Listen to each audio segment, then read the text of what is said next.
Para mediados del segundo siglo después de Cristo, el Imperio Romano abarca un enorme territorio.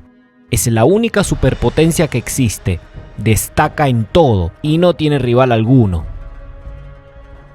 En aquel tiempo, jamás había existido un mundo como el romano. Ciudades inmensas y muy bonitas, grandes y ruidosos mercados, calles transitadas por una gran cantidad de personas, plazas, anfiteatros, acueductos, grandes arcos, columnas, teatros, circos, los famosos combates de gladiadores, termas, domus, hermosos jardines con fuentes, todo tipo de vistas muy bellas, y los foros, en donde los romanos suelen reunirse para charlar de todo tipo de cosas. Pasada la mitad del segundo siglo, los romanos ya no tienen ningún enemigo poderoso al cual tienen que derrotar militarmente, y por lo tanto, sus ansias de conquistas y de romanizar el mundo ya no está tan fuerte como antes. Se están centrando más en la política interior y en intentar gobernar este gigantesco e ingobernable imperio que en expandirlo. Sin embargo, las legiones siguen estando en las fronteras, especialmente aquellas fronteras que son demasiado calientes y en donde constantemente hay incursiones de tribus bárbaras que quieren invadir Roma. Por ello, las legiones romanas se encuentran allí y mantienen al mundo romano bajo su protección. Las legiones se encuentran en las fronteras romanas y la guardia de los pretorianos se encuentran en el interior del imperio, en las provincias y en Roma, mientras que el pueblo romano se ha acostumbrado a una vida tranquila y pacífica debido a que ya no hay guerras civiles y el pueblo de todo el imperio se puede contar en más de 50 millones de personas. Son una enorme cantidad de gente. Y sus legiones, si bien están esparcidas, si se las junta a todas y se forma un gran ejército, sumarían casi 500.000 de legionarios. En Roma, el emperador Antonino Pío ha adoptado a 2 hijos varones debido a que él no los ha tenido, y esto es porque alguien tiene que heredar el trono imperial. Uno de ellos es Marco Aurelio y el otro es Lucio Vero. Muchos creen que es Lucio Vero el que terminará heredando el trono debido a que es más fuerte, es más enérgico y mucho más vigoroso. En cambio a Marco Aurelio se lo ve más frágil, él es más intelectual y lleva una vida mucho más tranquila. Pero es justamente debido a estas cualidades que puede tomarse muy en serio el hecho de ser heredero al trono y gobernar Roma, puesto a que a diferencia de Lucio Vero, Marco Aurelio se toma muy en serio la política, lo cual lo convierte en el elegido del emperador para heredar el trono, y es por ello que lo casa con su hija Faustina.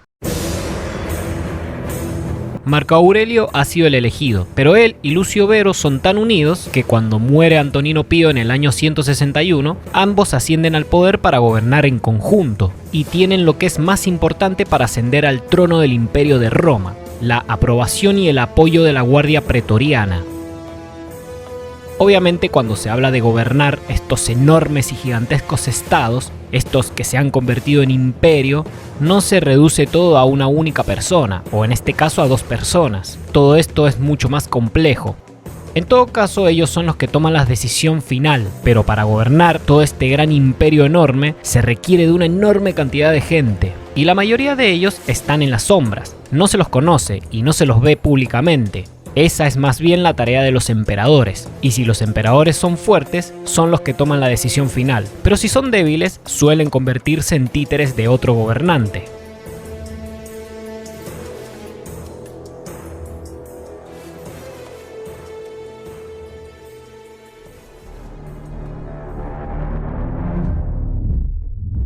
En el Medio Oriente, entre el mundo romano y el mundo chino, existe un reino enorme. Es el reino de los partos. También se lo conoce como el Imperio Parto.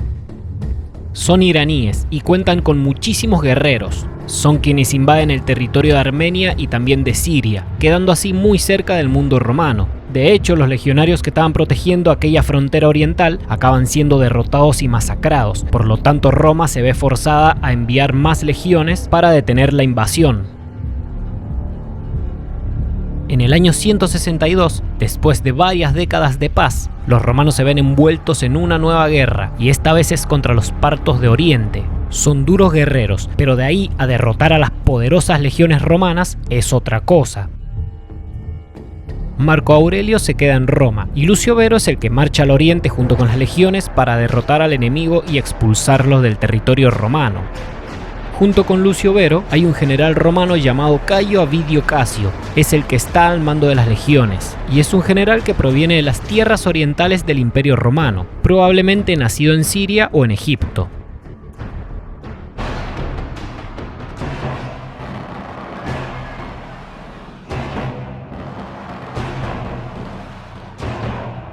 Se cuenta que este general es el que de verdad está dirigiendo a las legiones romanas hacia la guerra, mientras que Lucio Vero permanece muy lejos del campo de batalla, estando con todo tipo de comodidades en un lugar seguro y muy lejos de los combates.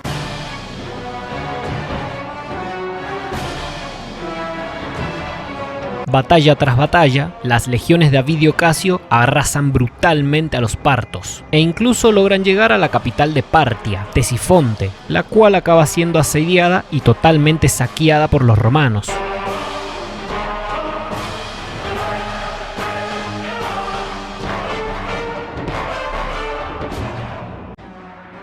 Cuando estas victoriosas legiones regresan a Roma, son recibidos con grandes fiestas y celebraciones, pero no solo han traído más gloria al imperio, lo que nadie sabe es que consigo se han traído a una peste de Oriente, lo cual desatará una terrible epidemia, la cual será conocida históricamente como la peste antonina.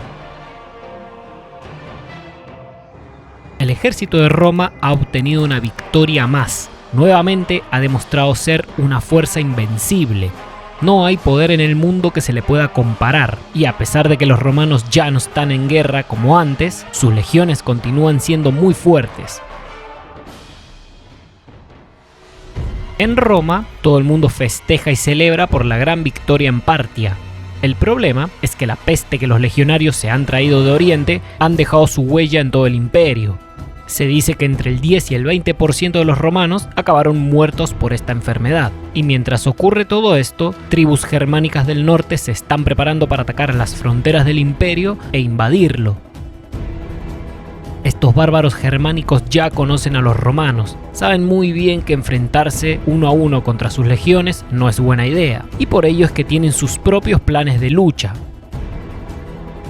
Los bárbaros germánicos han aprendido de los romanos. Los numerosos pueblos y tribus que hay en Germania no conforman una sola nación como lo podría ser Roma. Tampoco tienen un ejército muy poderoso como podría ser el ejército romano, pero ni mucho menos son los bárbaros de antes, ya que al haber aprendido de los romanos han copiado tácticas y estrategias, así también como formas de combate, además de que creen saber cómo los romanos van a atacar en caso de que haya una guerra. Y a diferencia de lo que se vio siglos atrás, a partir de ahora los romanos verán como grandes tribus germánicas vienen del norte, movilizando enormes ejércitos que serán casi imposibles de detener. Una gran y poderosa fuerza masiva que Roma solamente podría detener si es que envía varias legiones. En el año 167, estos bárbaros germánicos invaden Panonia, una provincia norteña del Imperio Romano que se encuentra al noreste de Italia. Muchas veces antes ha pasado que los bárbaros de Germania se meten en territorio romano para hacer incursiones rápidas, saquear y luego volverse a Germania, ya que es sabido que en el territorio imperial existe la civilización. El mundo es totalmente diferente al norte de Europa y hay una gran cantidad de riquezas. Esto es lo que atrae a los bárbaros a realizar sus incursiones de pillaje, aunque también hay muchos bárbaros germánicos que simplemente deciden cambiar de vida y emigran hacia el imperio en busca de una vida mejor.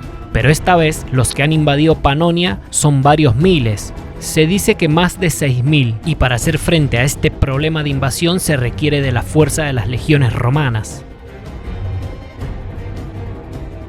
La invasión a Panonia probablemente se ha llevado a cabo porque se están produciendo inmigraciones masivas en toda Germania y en Escandinavia. Los pueblos y las tribus que se movilizan van empujando a las otras cada vez más hacia el sur, al sureste y al suroeste, con lo cual empiezan a chocar con las fronteras del Imperio Romano. Los romanos envían a una legión al mando del general Cándido y también envían a los secuestres o a los séquites, que son una especie de caballeros romanos, legionarios que andan a caballo, para enfrentarse a estos invasores que han invadido Panonia, en donde derrotan a los bárbaros, los aplastan en batalla. Y es ahora cuando los romanos empiezan a ver que los bárbaros no están tan solos y desunidos como siempre se ha creído. Han formado una confederación, ya que el caudillo principal de los marcomanos, el rey Valomar, se reúne con el senador romano para negociar la paz, con Marco Jalio Baso, y a él le dice que no solamente está en representación de los marcomanos, sino también que de otras 10 tribus más. Debido a esto, los romanos saben muy bien que este no es el fin de este conflicto, de las invasiones desde el norte. Ahora saben que hay demasiadas tribus y que están dispuestas a invadir el imperio con tal de saquear en algunos casos o asentarse en otros casos. Pero sea cual sea el motivo, los romanos deberán enfrentar el problema. Al final, los romanos deciden tomarse muy en serio a los bárbaros germánicos que están en el norte de Panonia, y ambos emperadores se dirigen allí. Marco Aurelio es el que más en serio se está tomando esta campaña y probablemente sabe que si obtiene alguna importante victoria militar, su imagen positiva como emperador ya estaría asegurada, y para ayudar a someter a estas tribus del norte de Panonia, cuenta con la ayuda de un general de confianza, Tiberio Claudio Pompeiano. En cambio, Lucio Vero, el otro emperador, no se toma para nada en serio la campaña y se pasa la mayor parte de su tiempo en fiestas. Sin embargo, Lucio Vero no vive mucho tiempo para celebrar, ya que pierde su vida ante la peste que está asolando el imperio desde hace rato. Muere en el año 169 y la expedición que había sido enviada a Panonia tiene que regresar. En Roma, cuando el emperador Marco Aurelio y el general Pompeiano se preparan para reclutar a otro nuevo ejército para ir a Panonia, se dan cuenta de que es una misión casi imposible de realizar. Muchos romanos se han vuelto mucho más pacíficos que antes, ya no tienen esa mentalidad de conquista, no sienten la necesidad de hacerlo, la necesidad de civilizar y romanizar al mundo. También hay muchas familias que temen que sus hijos mueran por la peste, y muchos otros simplemente no tienen la inspiración para ir a la guerra en el norte. Prefieren quedarse en Roma a vivir una vida mucho más cómoda, pacífica y tranquila. Además, las arcas del imperio se encuentran en números rojos, y todo esto demuestra que los recursos que tienen los romanos para realizar esta campaña no son suficientes, tanto recursos económicos como recursos militares. Se dice que para conseguir estos recursos que necesitan, el emperador y Pompeiano llegan a medidas extremas. Marco Aurelio vende parte de su tesoro imperial, mientras que Pompeiano recluta a gladiadores, entrena militarmente a varios esclavos y también decide reclutar a bandidos para que se los entrene bajo la disciplina de las legiones, especialmente aquellos bandidos que son de Dalmacia, y todo esto con el fin de aumentar el número de las legiones. Si Marco Aurelio y Pompeiano hacen este tipo de cosas es porque sabe que un grave peligro se viene desde el norte. Tienen la información de que confederaciones de tribus se están acercando, lo que no saben es cuándo atacarán. Esta gran invasión se produce en la primavera del año 169. Los bárbaros han formado un ejército enorme y están liderados por los marcomanos y los cuados. Estos bárbaros acaban derrotando a los romanos, una gran pérdida para el imperio. Es la primera gran derrota después de mucho tiempo, pero lo que no saben los romanos es que estas tribus que se han metido por el Danubio tan solo conforman un frente de batalla, ya que más al oeste hay otra confederación de tribus que está por invadir Italia. Es en el año 170 cuando la ciudad de Aquilea es invadida y saqueada por los bárbaros germánicos, siendo esta la primera vez luego de 3 siglos que los bárbaros se meten en la mismísima Italia. Pues desde que Roma se ha convertido en la única superpotencia dominante, las tribus bárbaras del norte simplemente no tenían con qué invadir Italia, no tenían los medios, no tenían los ejércitos ni la fuerza. Y los romanos no pueden tolerar semejante atrevimiento, por lo tanto el emperador va con sus legiones a la tierra de los marcomanos para devolver el golpe sufrido por el saqueo de la ciudad de Aquilea. Los helados bosques del norte de Italia son un lugar difícil para los romanos, quienes están más acostumbrados a una cálida vida mediterránea, pero esto no quita que el ejército de Roma sea el ejército más poderoso y potente del mundo. El objetivo principal de Marco Aurelio son los cuados, los marcomanos y los sármatas. son los bárbaros más rebeldes, y será algo difícil para las legiones romanas combatir en estos helados bosques, donde constantemente pueden sufrir emboscadas del enemigo. Pero Marco Aurelio y sus generales han aprendido de este enemigo, han aprendido de su forma de guerra, su guerrilla, y por ello es que dejan esas formaciones largas y lineales romanas para ir a formaciones más pequeñas, mucho más ágiles, formaciones que puedan otorgarle a los legionarios romanos una movilidad mucho más flexible y maniobrable en estos densos bosques germánicos, dejando un poco de lado las formaciones cerradas con las cuales combatirían a campo abierto contra cualquier otro enemigo. A estas nuevas tácticas de formación de combate, los generales de Marco Aurelio suman una nueva estrategia: emboscadas. Y con esto empiezan a derrotar a los bárbaros, quienes están muy desprevenidos y nunca se esperarían que los romanos ejecutaran tales ataques. Más bien se esperarían ejércitos romanos que vengan de frente, pero mediante estos ataques guerrilleros, ataques de emboscadas, los bárbaros germánicos sufren varias derrotas.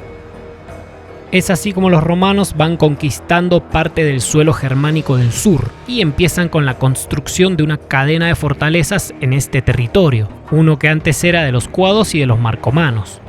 La anexión de tierras germánicas finalmente parece ser posible para el imperio. Si bien el avance romano empieza a prosperar por el sur de Germania, esto no significa que los marcomanos y sus aliados bárbaros ya hayan sido derrotados. De hecho, luchar contra ellos es más difícil que siglos atrás. Estas tribus han aprendido muchísimo de los romanos, de cómo luchan, de cómo se comportan, de cómo se toman su tiempo para las campañas militares, y no solo de sus puntos fuertes, sino también de sus puntos débiles. Por ello es que el cambio de táctica y estrategia hacia la guerrilla los ha tomado desprevenidos y han sufrido graves bajas. Aún así, esto no es el fin de las guerras marcomanas. Los romanos derrotan una y otra vez a los bárbaros, y cuando los marcomanos preparan una ofensiva en una de estas fortalezas que recientemente han construido los romanos, también acaban siendo rechazados. Una victoria más para Roma. Es aquí cuando los victoriosos legionarios apodan a su emperador Marco Aurelio como Germánico, el conquistador de Germania. Aunque la realidad es que Germania es muy grande, y Marco Aurelio tan solo tiene el control de una pequeña parte en el sur.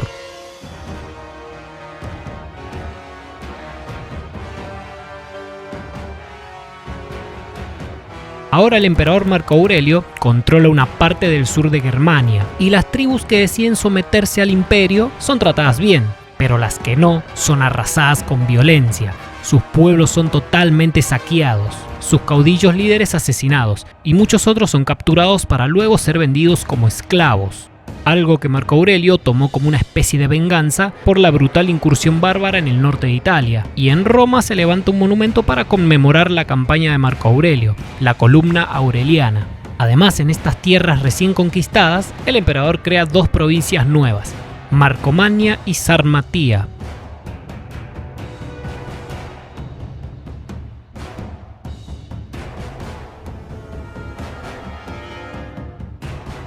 Ahora el Imperio Romano es más grande que antes y tiene dos nuevas provincias en el sur de Germania. Mientras tanto, en Egipto surge una rebelión, y Egipto es una de las provincias más importantes del imperio, debido a que es la fuente de alimento y de grano de una gran parte de la población de todo el imperio.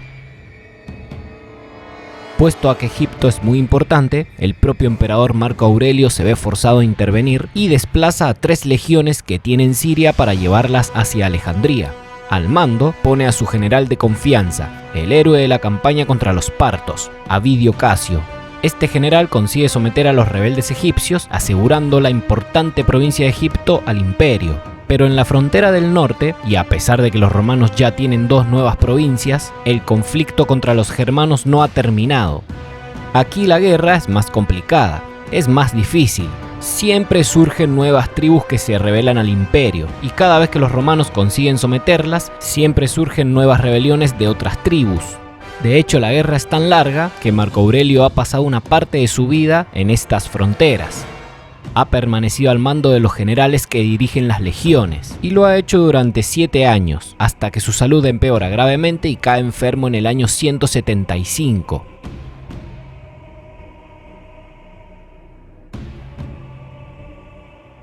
Debido a que el hijo de Marco Aurelio, Cómodo, aún es muy joven, su esposa Faustina tiene que realizar un movimiento rápidamente si es que quiere asegurar su futuro político en el imperio. Y por ello es que, como medida desesperada, decide entregarse al famoso general del sureste, Avidio Casio, quien aprovecha la situación y acepta la mano de Faustina. Mientras tanto, el emperador Marco Aurelio aún no ha muerto, pero se dice que está bastante enfermo. Entonces Avidio Casio mueve el rumor de la muerte del emperador para proclamarse a sí mismo como emperador.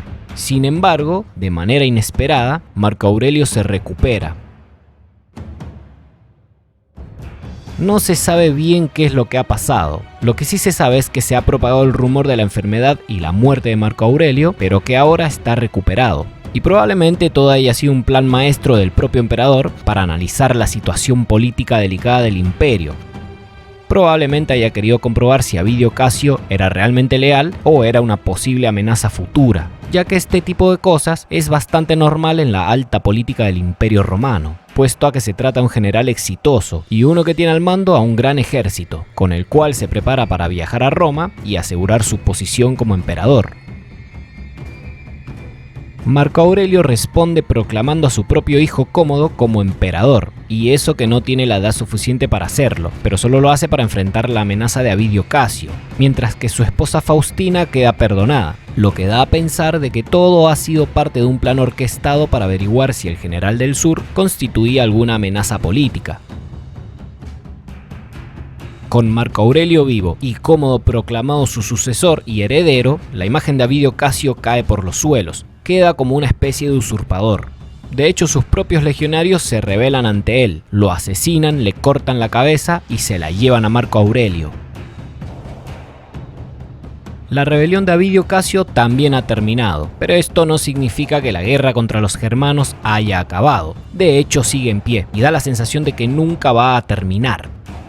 Si bien Marco Aurelio ha mantenido a los bárbaros germánicos aislados del imperio y los ha derrotado una y otra vez en batalla, no ha logrado someterlos de manera definitiva, pero el propio Marco Aurelio sabe que esto es una cosa de mucho tiempo y de muchos años, y por eso es que se lleva a su hijo Cómodo con él a las fronteras con Germania para que él se empape de lo que es esta política, esta guerra, este intento de conquistar Germania. Sin embargo, Cómodo no tiene ningún interés en estas tierras. Él prefiere estar en la cálida y alegre Italia, prefiere estar en Roma. No le interesan los méritos militares de su padre. Por lo tanto, cuando Marco Aurelio muere en el año 180, el nuevo emperador Cómodo de 19 años de edad decide tirar a la basura todo lo conseguido por su padre. Lo que hace Cómodo a la larga será muy perjudicial para el Imperio Romano. Al no tener ningún interés en la campaña de asegurar Germania, decide abandonar estas tierras y llevar a cabo unos tratados que son demasiado frágiles con los bárbaros, terminando así con más de una década de una gran lucha y sangrientas batallas contra los germánicos, una campaña en la que se intentó conquistar Germania. Cómodo no estará a la altura de su padre. De hecho, Roma volverá a tener grandes líderes y obviamente su hijo Cómodo no estará entre ellos. Aún así, hay muchos que afirman que Marco Aurelio ha sido el último de un grupo conocido como los 5 buenos emperadores.